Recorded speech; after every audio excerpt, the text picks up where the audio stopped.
Grabe ka naman kay Pam, Tina. Isihan mo lang. Napaka-inosente nung bata, oh. Inosente. Kahapon nga lang niya sinabi. Pangit at dry daw ang buhok mo. Ha? Sinabi mo yun, Pam? Po, wala po akong sinabing ganyan. So gagawin mo pa akong sinungaling? Ako na nga ang mas matagal mong nakilala, Kiana. Sino pa bang paniniwalaan mo? Ako o siya?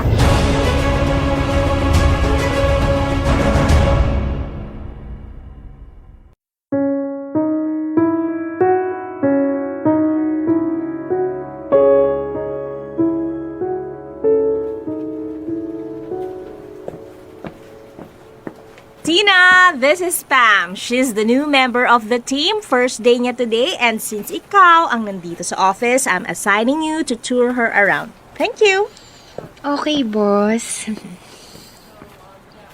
Lagi na lang ako naaasahan sa ganito. Hello, ma'am. Good morning. Nice to meet you. Hi, nice to meet you. Start na po ba tayo ng tour?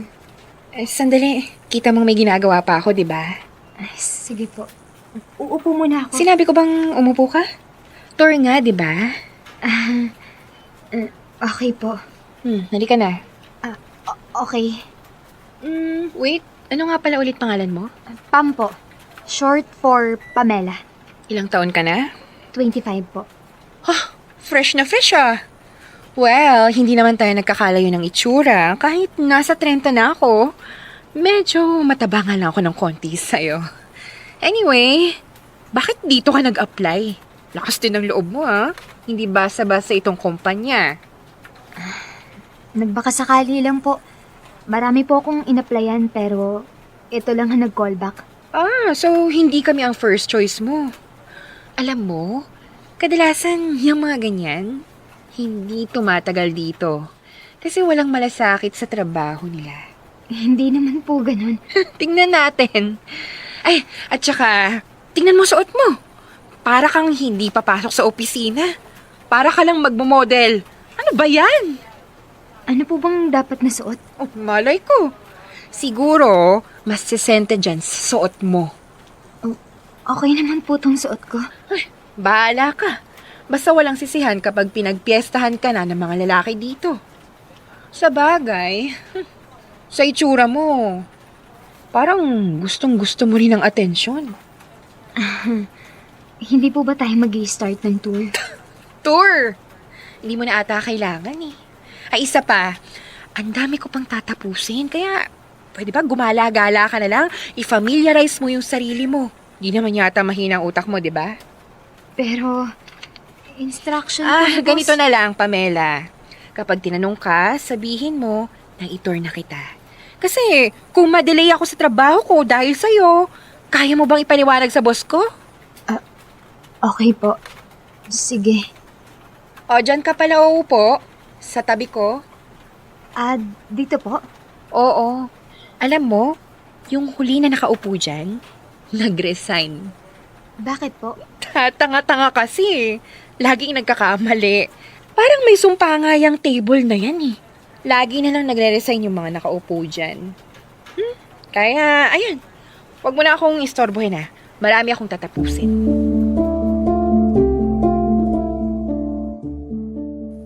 Dear Love, ako po si Pam. Fresh grad at masasabi kong pinalad ako na makahanap agad ng trabaho. Pero ibang-ibang mundo rito kumpara sa eskwela. Parang ibang planeta. Mas mabilis, mas maingay, mas seryoso. Si Tina ang una kong nakilala. Aaminin ko, hindi ko talaga naramdaman na welcome ako sa kanya. May malamig sa boses niya at parang bawat salita niya may bigat. Pero kailangan kong makisama. Sa totoo lang, naniniwala akong marami akong matututunan sa kanya. Lalo at matagal na siya rito at magkatabi pa kami ng table. Noong unang araw ko, work from home ang karamihan sa mga katrabaho. Kaya kinabukasan ko lang sila personal na nakilala. At doon ko napansin ang kakaiba. Parang nag-iba ang anyo ni Tina. Para bang biglang nagkaroon siya ng halo sa ulo. Kanina lang mahigpit at masungit siya sa akin. Pero nang dumating ang iba, siya mismo ang nagpakilala sa akin. Nakangiti, maaliwalas, Halos hindi ko siya makilala. At doon ko unang naramdaman, baka hindi lahat ng pinapakita sa akin ay totoo.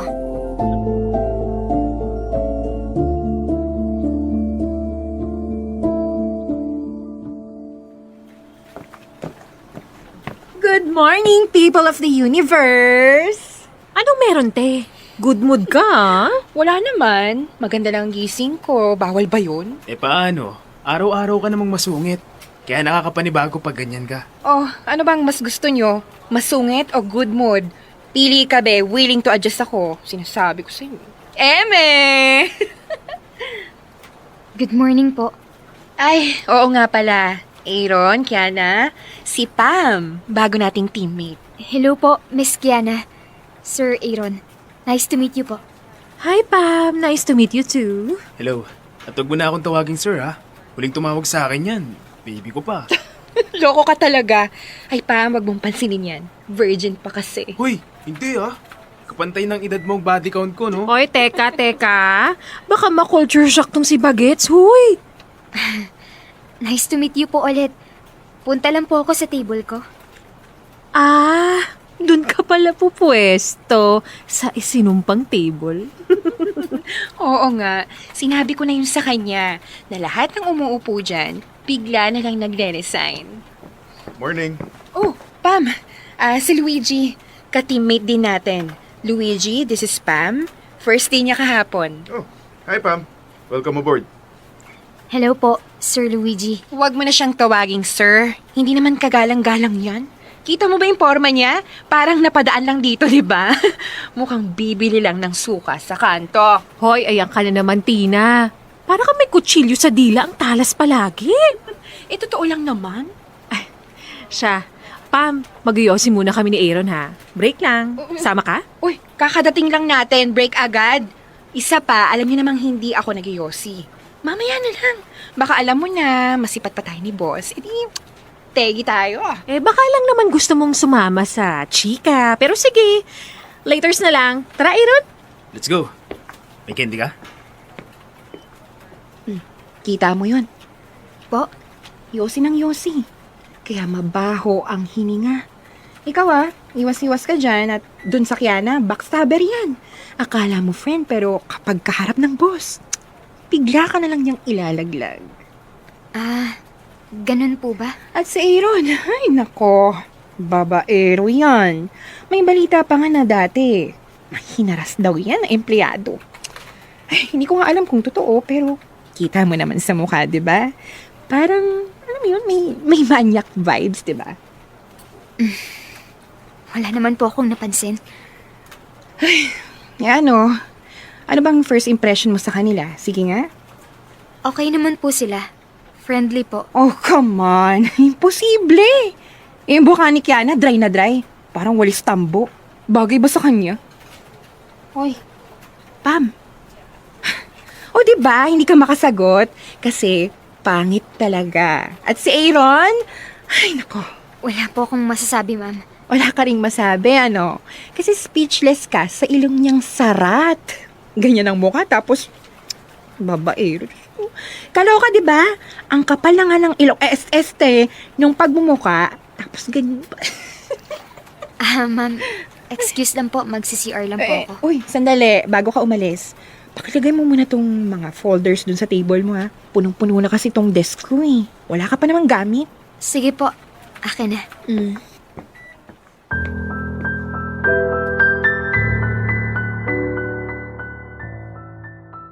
I excused myself. Hindi dahil kailangan ko talagang mag-CR, kundi para kumalma sa mga naririnig ko. Kanina lang, para silang magkakapatid kong mag-usap. Pero pag alis ni Kiana at Aaron, biglang nag-iba ang ihip ng hangin. Ang dami kong narinig na hindi maganda mula kay Tina. Totoo kayang sinasabi niya? O baka ganito lang talagang kultura rito? Yung tipong sa harap mabait, pero sa likod, puro sumbat at paninira. Hindi maganda ang pakiramdam ko. Hindi ako sanay sa ganitong klaseng kapaligiran. Pero dahil bago pa lang ako, pinipili kong makiramdam muna. Tahimik lang. At habang tumatagal nga ay, lalo kong napapansing parang takot ang ibang empleyado kay Tina. Iwas sila. Maingat sa bawat galaw, lalo na kapag wala siya sa mood. Parang lahat kami naglalakad sa paligid ng bomba na pwedeng sumabog anumang oras. Sinabi ko sa sarili ko na pagtsatsagaan ko muna, na baka kung hindi ko siya papansinin, hindi ako maapektuhan. Pero mukhang mali ako. Kasi kahit hindi ko pansinin, ramdam ko pa rin ang bigat ng presensya niya. At unti-unti, parang nakakaubos ng lakas.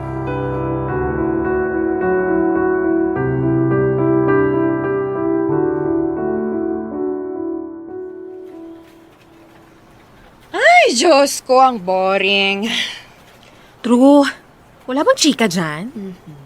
Meron ako nasagap. Tara, dito sa table ko. Pam, halika rito. Sumama ka. Marami po akong gagawin eh. Mamaya na yan. Halika muna rito para updated ka. Sige po. Nakita ko si boss kagabi. May isinabay sa kotse. Yung bago doon sa kabilang department. Oh, ano naman? Pinagbuksan pa ng pinto, sabay kiss. Tapos pinacheck ko sa CCTV. Mukhang iba-ibang sinasakay ni boss gabi-gabi. Lahat halos, bata. Ganon? Kaya ikaw ha, Uy Pam, mag-ingat ka. Baka ikaw na ang susunod na biktima. Mukha ka pa namang madaling dalihin. Ay nako, hindi po. May integridad po ako. Alam mo, nakakatawa ka. Ewan ko na lang kapag ikaw na ang niligawan nun.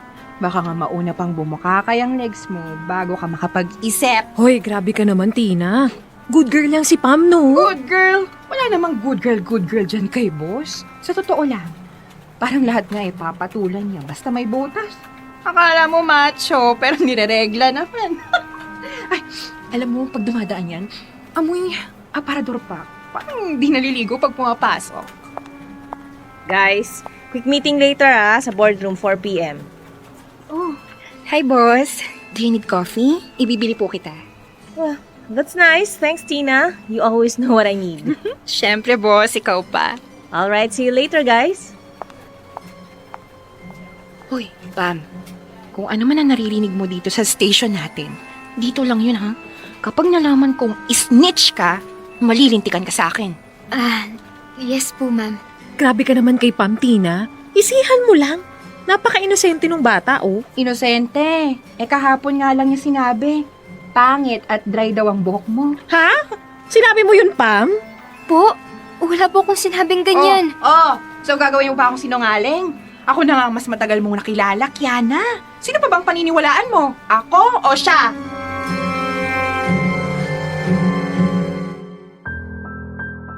Ni minsan, hindi ko kayang ipagtanggol ang sarili ko sa mga sinasabi ni Tina laban sa akin.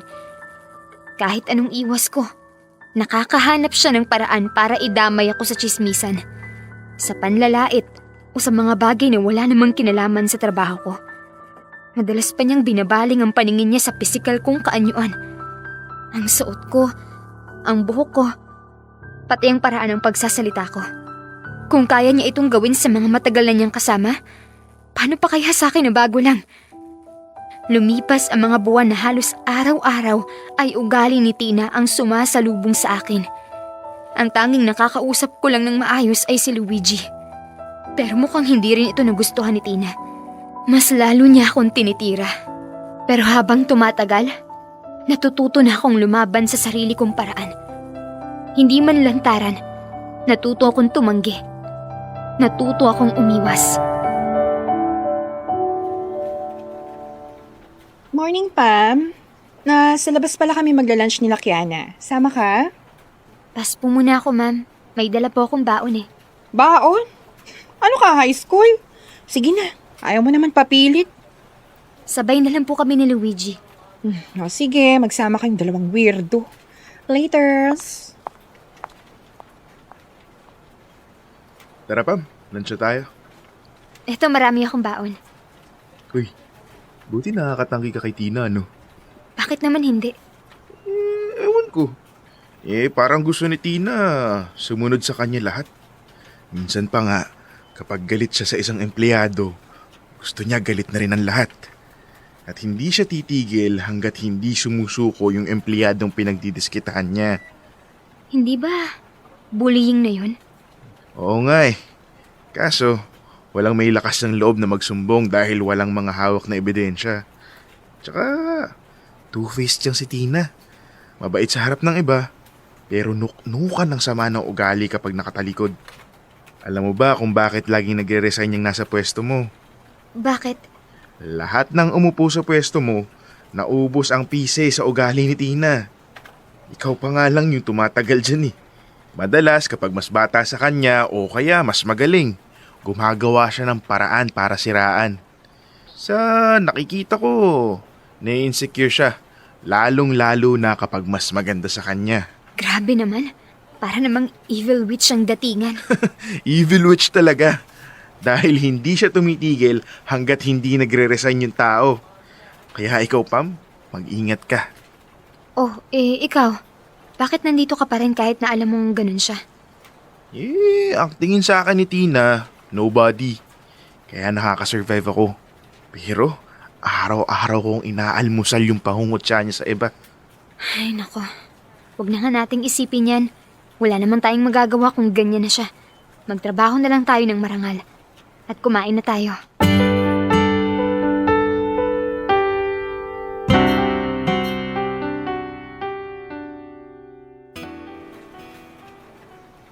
Hoy, Pam. May ginagawa ka ba? Wala naman. May kailangan po kayo. Nakita mo yung file na nasa GC kagabi. Ah, yes. Yung sinend ni boss. Pinapa-forward na kasi ni boss sa client yun. Pwede mo bang isend? Ah, hindi ba draft pa lang yun? Pinapasend na nga niya eh. Kailan niya sinabi? Ang dami mo namang tanong. Ako na lang ba yung magsasend? O gusto mong tawagin ko pa si boss para siya mismo yung mag-utos sa'yo? Eto na.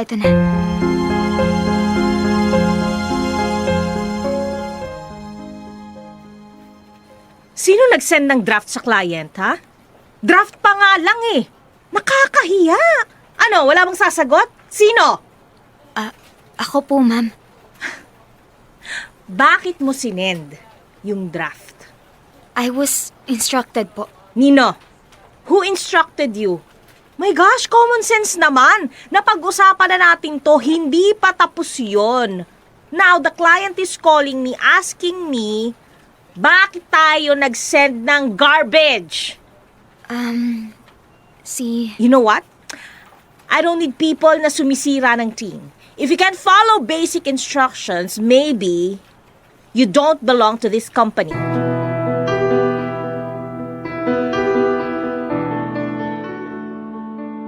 Dear Love, ipinatawag kami ni boss sa office matapos kong sabihin na si Tina ang nag-utos sa akin na isend ang file. Pero gaya ng nakasanayan, dinenay niya ako. Wala raw akong ebidensya. At gaya ng dati, ginamit niya na naman ang litanya niyang, matagal na ako rito kaya ako ang paniwalaan mo. Nag-iba na naman ang anyo ni Tina sa harap ni boss. Mabait, maayos, parang walang bahid ng kasalanan. At sa huli, ako pa rin ang umako ng pagkakamali. Pagkatapos noon, parang walang nangyari. Pero mas lumala dahil lahat ng ginagawa niya noon sa iba, ako na ang sunod na nakakaranas. Lahat ng insulto, lahat ng pang-aalipusta, lahat ng pangungutya, ako na ang target. Hanggang sa dumating ang araw na napagod na rin ako. Hindi ko na kayang ganitong sitwasyon. At gaya ng mga nauna niyang pinagdiskitehan, ako man ay nag-resign. Hindi dahil mahina ako, kundi dahil alam kong hindi ko kayang magtrabaho sa lugar na ang mismong kasama ko ang siyang sumisira sa akin araw-araw.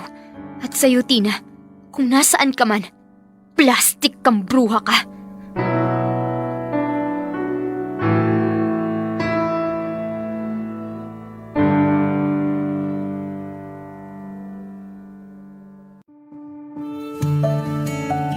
Dear Love, araw-araw sa Love Radio.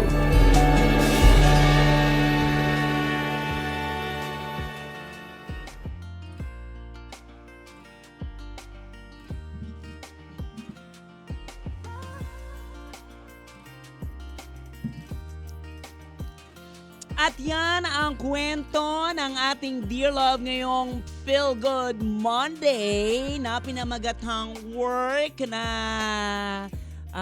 nakwento yan ni Tina ay ni Pam. at ang kanyang ka-office mate na si Tina na naknaka ng plastic. And charot. Ramdam na ramdam ko talaga yung galit ni Pam kay Tina. Kasi, di ba, mali din naman na ganun yung treatment mo sa ko-employee mo. Parang, anong gusto mong patunayan, Tina, ha? Masyado, alam mo ikaw yung makakatsyempo ka rin ng empleyado na for sure makakalaban ka. Alam mo, wala yan sa tagal kung tenured ka na or whatnot. Wala kang karapatan para utus-utusan nang ganun-ganun na lang yung mga baguhan, diba? Alam mo, I remember one time, bagong graduate din, I experienced that before sa dati kong kumpanya. But prior to that, I just want to mention na, alam mo, kahit sa sobrang ganda ng kumpanya, sa sobrang ganda ng benefits, compensations, and everything, pero kung meron kang ganyang ka-plastic at ganyan ay nako, ang hirap sabihin sa radyo. Gigil na gigil si Mama Moreno. Charot ha. Di ba, hindi talaga ikaw tatagal dyan. Attrition rate yan di ba? May mga ganun, kahit na sobrang ganda at talagang living living testimony ako na ganyan na sobrang ganda ng kumpanya pero meron kang isang na katrabaho, ay nako, talagang magre-resign ka talaga. Alam nyo, mamaya kwento natin sa live ko yung tungkol sa unang-una kong work, ganyan. Kasi usually kapag mga baguhan, talagang mararamdaman mong inaalipin ka talaga. Ay nako, dahil pinapower trip ka ng iyong mga ka-empleyado. Hindi ba? Yung ibang ka-empleyado. Kaya make sure na kung meron kang kakaibiganin at kakasemahin na iyong katrabaho, make sure na hindi siya backstabber tulad nito ni Tina. Di ba? Hindi siya magandang ehemplo para sa, alam mo yun, sa kumpanya. Kailangan dapat siya nga matanggal dito Gigil na gigil, no? Ayan! At syempre pa, naabutan na naman tayo. Wait lang.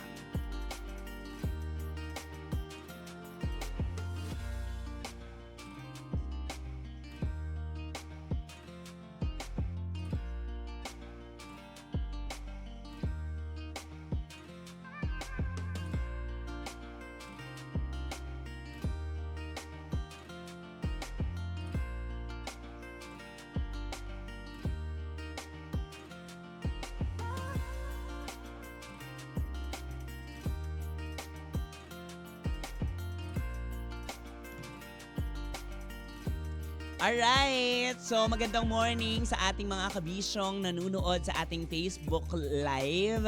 Dito yan sa Love Radio Palawan at of course sa aking Facebook page, Mama Morena.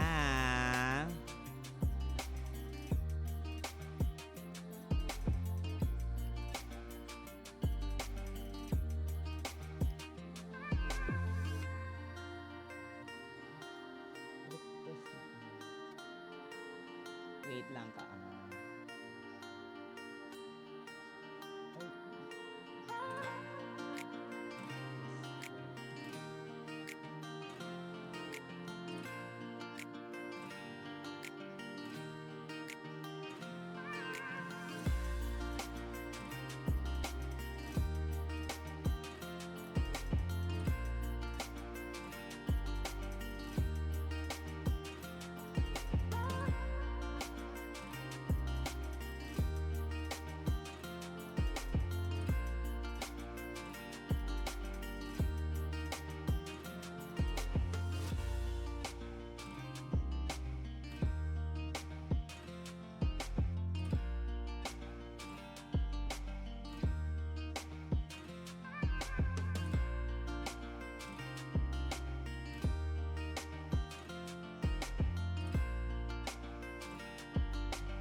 Alright. So, yun na nga. Ito yung kukwento ko. Nung dati, nung bagong graduate ka, syempre pag bagong graduate ka, di ba, medyo parang talagang susunod-sunod ka sa mga superior mo, syempre doon sa mga matatagal na sa trabaho, ganyan, di ba? Meron ako niyan. Pagka-graduate ko, nag-apply ako sa isang corporate world na maganda yung kumpanya. It's an American company. Maganda yung compensations benefits niya, maganda siya. And then, maganda yung office, ganyan, malapit sa bahay ko. So, very convenient siya sa akin. I feel na magtatagal naman talaga ako sa kumpanyang iyon. I mean, talagang ramdam ko magtatagal ako kasi maganda talaga siya, ganyan. And I think, hindi ako naiya, ang first salary ko noong ako'y bagong graduate was like 12,500. Basic lang yun apart from dun sa mga parang night differential, other benefits, additional benefits, compensations, additional compensations, iba pa yun.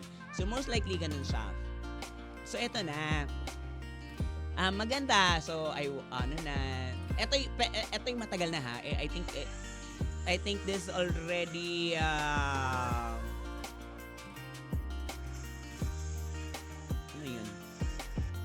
already 20 years ago, and then I think okay na rin naman ako. So na parang napatawad ko na rin naman yung office mate kong yun, ganun. So yun, magka-school pa kami noon. Ay, sorry pasensya na, pero we're okay na naman na. Pero wala na rin naman kaming communications. After all, ganyan. Parang nagkita na lang kami, mga nasa 20s pa ako, nagkita kami sa isang bar sa Manila, sa Harbor Square, yung may bar pa dyan dati. Parang hi, hello, ganon. Pero siya yung kauna-unahang nagpaiyak sa akin sa opisina. Like, yung nararamdaman ko yung bigat, ganon. Kasi parang siya yung naging parang mentor, ganyan, during that time. So, basically, bagong graduate ako, tapos parehas kami ng school kung saan kami graduate. So, eto na. So, nung una, he is okay naman, ganyan, and all sa akin. Siguro, syempre, bago ko, there are things na hindi ko agad makatch up din agad. Syempre, this is like different field sa different field siya ng graduate ako. I mean, communication arts ako, tapos mapunta ka sa parang very corporate na very ibang-iba, diba? But anyway, after that, yun na. I swear, like, I feel na sobrang yung pagkatao ko talaga parang grabe. Ramdam ko hanggang yung bumibigat everyday na pumapasok ako, bumibigat na yung pakiramdam ko. Parang sinasabihan niya pa ako dati na ang bobo-bobo mo, ganyan. Kala ko pa naman ikaw ay isang ganito, pero bakit ganyan ka, ganyan tsurot. Tapos ang dami niya pang sinasabi on the side. Na alam mo yung minsan di ko na lang kinikibo, pero grabe, alam mo yung naiiyak na lang talaga ako. Pati yung personal na mga bagay, natitiran niya na rin sa akin. So, ayun. Pero kino-comfort naman ako ng iba kong friends doon sa office, ganyan. Tapos, ibang level yung pagpapahiya niya. Yung boses niya, yung maririnig mo talaga all the way sa buong floor na sinisigawan ka niya. Parang, pinapahiya mo ba ako? Mga ganong... Sorry naaalala ko talaga siya ng bonggang-bongga. Pero, ganun siya. Feeling ko kasi wala kang karapatan maging ganun. You have to be patient to people, ganyan. And huwag ka nang umatake ng mga personal. Let's just do work, ganyan. But anyway, so yun, tendency, I'm looking forward na magtagal nga sa kumpanya because it has a very good compensations and everything. But then again, I resigned after 8 months. Yun, nag-resign ako because of that. Because of hindi ko na kinaya din yung sitwasyon na kinalalagyan ko. So basically, yun siya. So feeling ko talaga, isa sa mga rason kung bakit nagre-resign ng tao is that yung kako-employee mo, regardless of the status or tama ba? Regardless of the senior mo ba siya, manager or supervisor or whatsoever, director, ganyan-ganyan. Di ba? Kahit na sobrang ganda ng kumpanya, ganyan. Pero kapag may mga ka-office mate kong ganyan, power tripping and all, talagang mapaparesign ka. No, which is, hindi siya magandang culture sa isang kumpanya. Naranasan ko pa rin yan after yata nung magtrabaho ko sa corporate. Tapos nagtrabaho naman ako dun sa isang network, ganyan. Ayoko nang i-mention yung network. Pero alam mo yun, mas malala rin pala doon. Like, kailangan matibay talaga yung loob mo.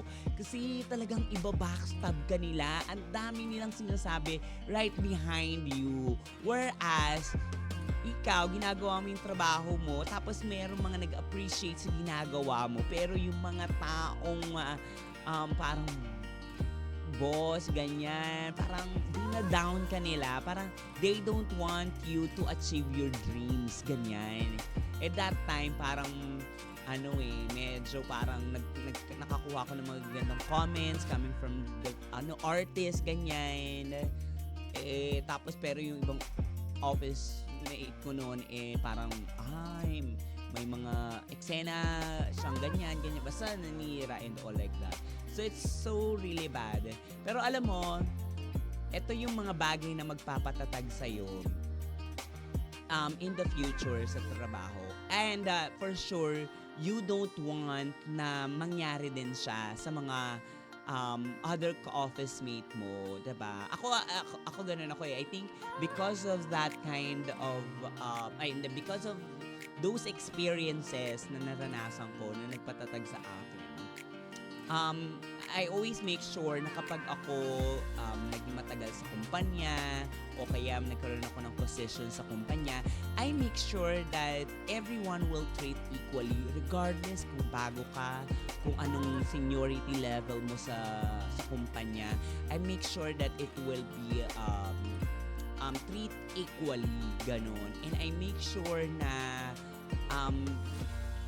mas ma-feel mo that you are belong, mas ma-feel mo na ikaw ay mas ma-feel mo yung culture na maganda, walang plastikan, walang power tripping, ganyan and all. So ganun siya. And importante kasi rin yung kamustahan.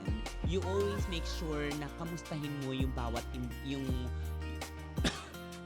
sorry,